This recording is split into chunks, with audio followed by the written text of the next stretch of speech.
Hello guys, we're decorating another cake today. This is a 7-inch chocolate sponge with a semi-sweet chocolate ganache filling. Well, it's kind of semi-sweet, more on the sweet side. I did add more milk chocolate into this one because the customer is an 18-year-old, and I know when I was 18, I didn't want to taste no bit of dark chocolate. No, thank you.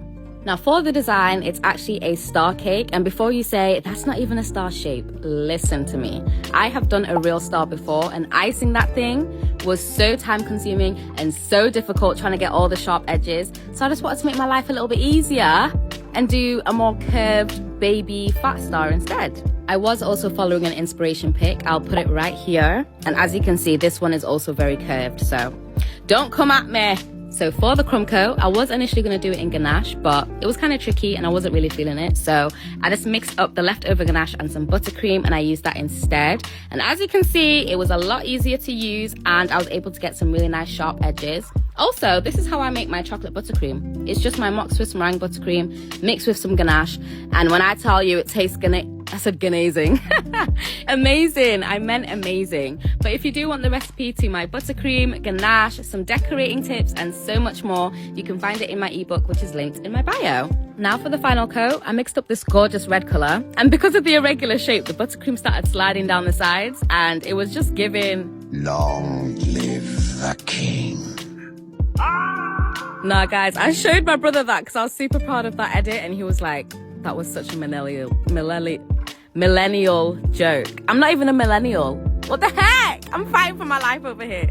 Anyway, like I said, I'm doing the final coat, and because there wasn't any sharp edges, it was really easy to ice. And if you're wondering, but Jane, you cut off so much of the cake, what a waste. No, not a waste, because I packaged up the rest, wrapped it up in cling film, and I gave it to the customer. Last time I mentioned doing this, everyone from America was like, you'd have to pay extra for that in my country. Huh? Is everything okay at home? Why are you paying extra for scraps from your cake? That's the type of greed they talk about in the Bible.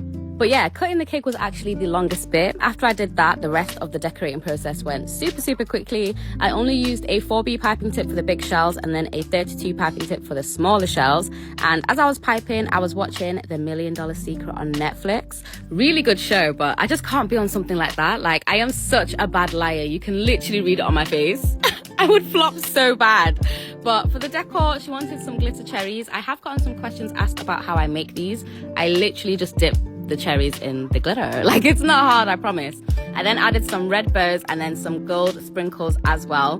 This cake is for a returning customer. She did order her birthday cake from me last year too, and she is obsessed with butterflies, so I obviously had to add it in this order. Now for the final touches, I added on a heavy pump of my finishing sparkle all over the cake, and then I placed on this cake topper that I made. I'm still not loving making cake toppers, but I only had to make this once, so it's an improvement, that's for sure. But here is a final spin of the cake.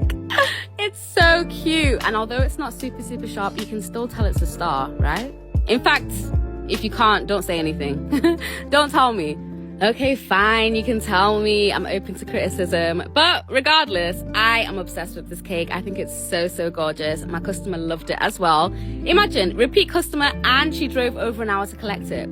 I must be doing something right? But as always, let me know what you guys think of this cake, and I'll see you in the next one. Oh, look how good that sponge looks. Bye, cuties!